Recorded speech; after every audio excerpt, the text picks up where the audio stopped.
Hello, beautiful people. I hope you have a great day. This is Ben, and today we're going to check out the continuation of a previous problem. Best time to buy and sell stock too. This is an awesome problem, a little bit more difficult than the previous one though, but nothing very serious. Let's check out the problem statement first. And of course, I'm going to put the previous problems link into the description.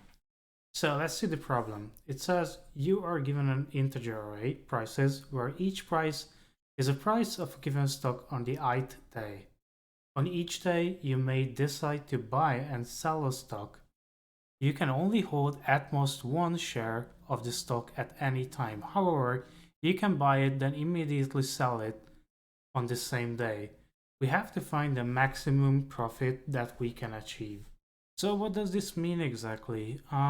We can buy and sell as many stocks as we want, but we can only hold one stock at a time. Which means if I buy a stock on the first day, I cannot buy a stock on the second day. I can only sell it. I can skip days though, so I can decide that I want to sell my stock on the third day or the fourth day. It doesn't really matter, but in this window, I have to keep this stock. I cannot buy anymore. And of course, the problem statement tells that we can buy and sell on the same day, but that doesn't really make sense because you would end up at net zero, right? So there is no point in buying and selling on the same day. But how can we build an intuition on when to buy and when to sell? In the first example, the optimal solution is to buy on the second day and sell on the third day, and this makes us a profit of 4 units. And the next step is to buy on the fourth day and sell on the fifth day. That will make us an additional 3 units, and in total it will be 7 units of profit. We need a strong intuition. At first, I think usually the main intuition is to check every possible scenario, right? What if I buy on the first day? When can I sell it for a profit? What if I sold the stock for a profit already? Then when can I make the next transaction? So in the case of the first example, we saw that we bought a stock on the second day, sold it on the third day, then bought again and sold it. Um, After I realized that I sold it on the third day, I have to check the remaining possibilities which will make the most profit. Going forward on this thought process, you may think of recursion. For example, think about browsing in a set of directories. You have nested directories, you navigate in, you take a directory, check if you found the destination, do the same algorithm for the current subdirectories every time until you find your destination. So we can split this into smaller logical parts. Like first, we start from the first day, we take a step, we check if it's a good purchase. If it is, then we buy. And then we also have to determine if we want to sell shortly in a foreseeable amount of time.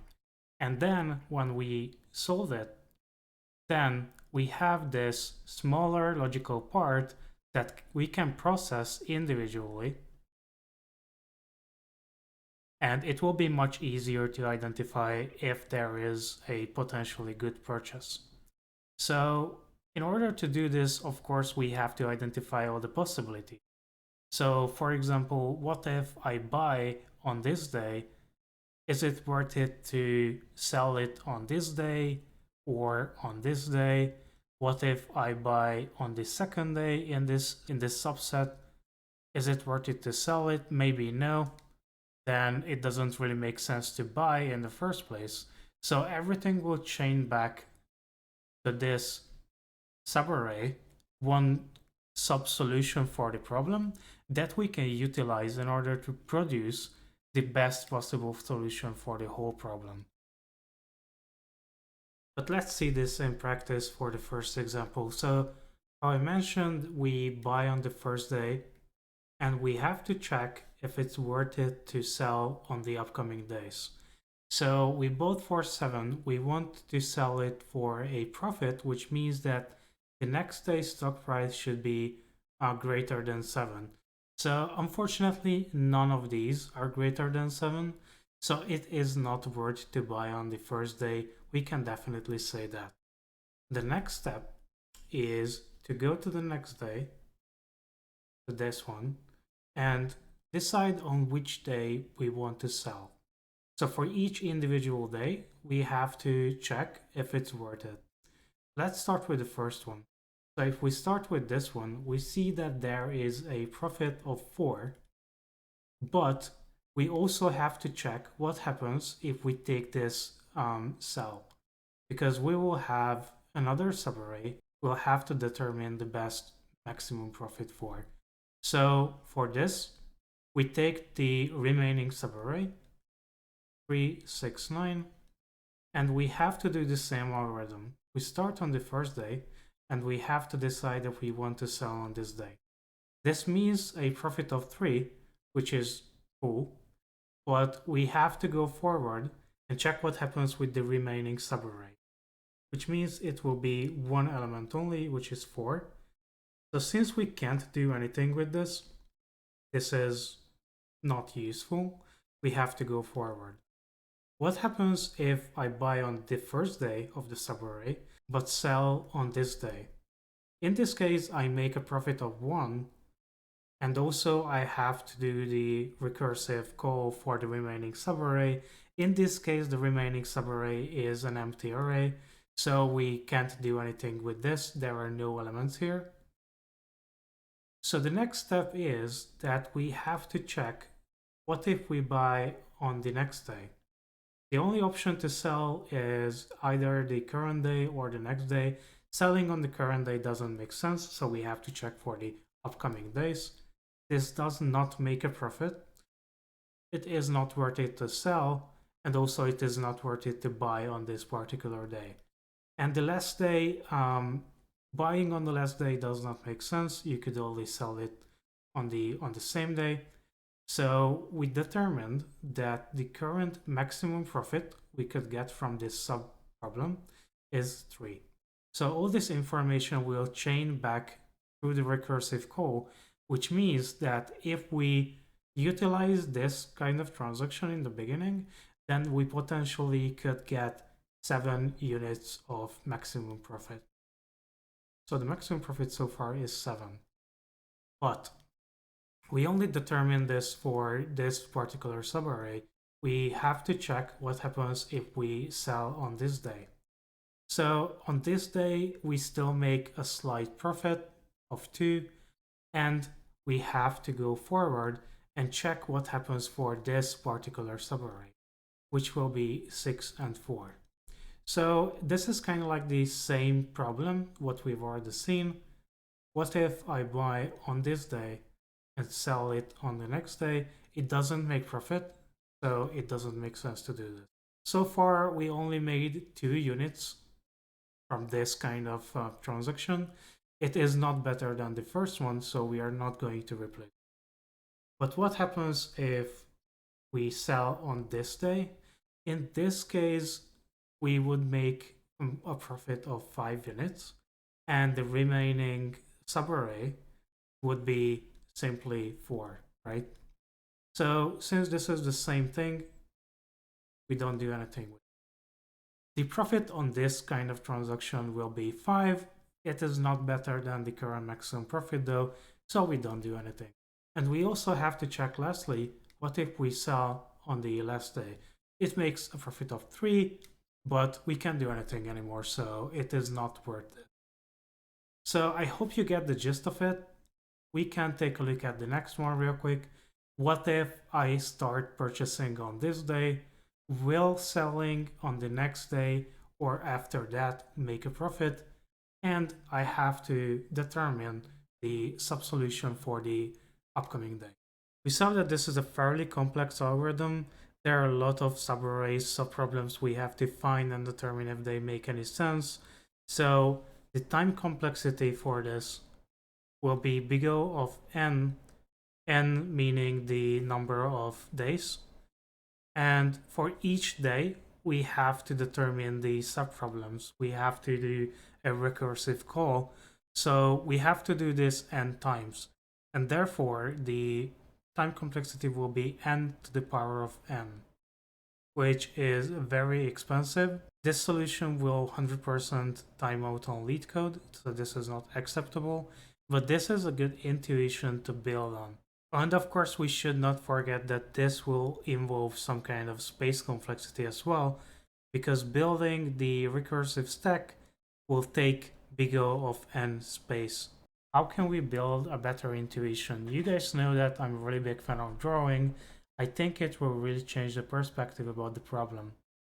But first, we have to start drawing to identify a few key concepts about the moving of these curves. First thing is that what if there is a monotonically increasing curve? So in this case, we buy on the first day, and let's say that we can sell on this last day. So what is the maximum profit that we can achieve? For example, if each of these days' profit is 1 unit, then is it worth it to buy and sell on each day, or is it worth it to buy on the first day and sell on the last day? Since it doesn't make sense to sell individually, we can take this whole profit. We don't have to make transactions on each day. If we can buy on the lower price and we know that eventually the price will be higher, then we can take it. The second key concept is, what if the price starts from a higher value and we can predict that the value in the next day, let's say, will be lower? In this case, we don't want to buy on this, right? Because we know that the value will decrease. And also, it is not worth to sell it on this day because we would lose profit. So if we know these two key concepts, we can take a look at this wiggling chart and see that there are 2 points when we have to make decisions. The first point was that there is a decreasing curve. The first point was that if there is a decreasing curve, we don't want to do anything with it, right? Because it doesn't make sense to buy for a higher price and sell for a lower price. But we also have 2 upward curves where we know that the price will start lower and end up higher. So what we want to achieve is to take this whole profit. So how can we take this whole profit? We have to constantly find the local minimums and the local maximum. If we know that this point is a local minimum and this is a local maximum, then we can say that this is a transaction that we want to make. A little bit more formally, let's say epsilon is the profit that we want to take, and this profit will look like the local maximum minus the local minimum. So each time we identify that there is a local minimum and the local maximum, then we can take the chance and buy and sell stocks. In this case, if we know that AI, so the current day's stock price, is higher than the previous day's stock price, then we want to buy, right? Because we know that we will make a profit. So we basically found the local minimum and the local maximum. Then we can say that we basically want to summarize the local profits that we could make during this process. So sum from 1 to n, take all of the epsilons, which means that we will get the maximum profit.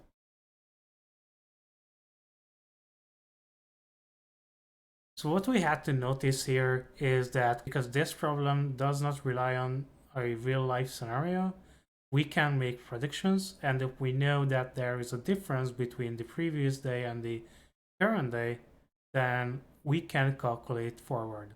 Alright, so we can go through this array, and given a current day, we have to determine, was it worth it on the previous day to buy the stock?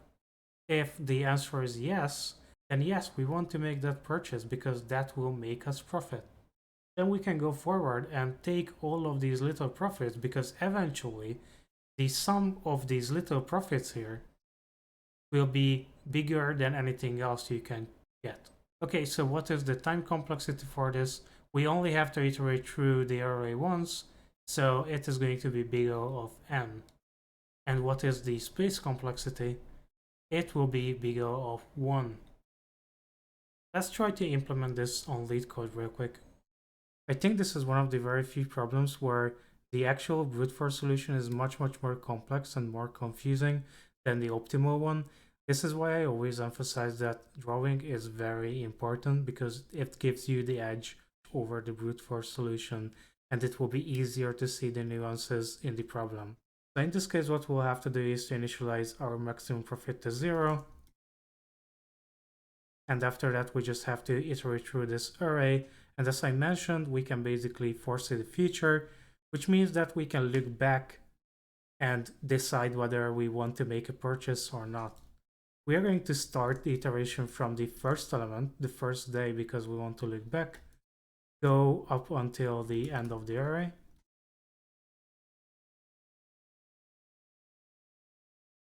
And decide whether the current day's stock price is higher than the previous day.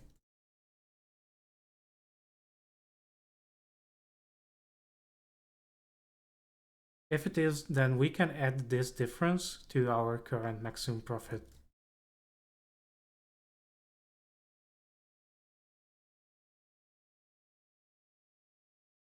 And that's it basically. We just have to return the maximum profit and we are done.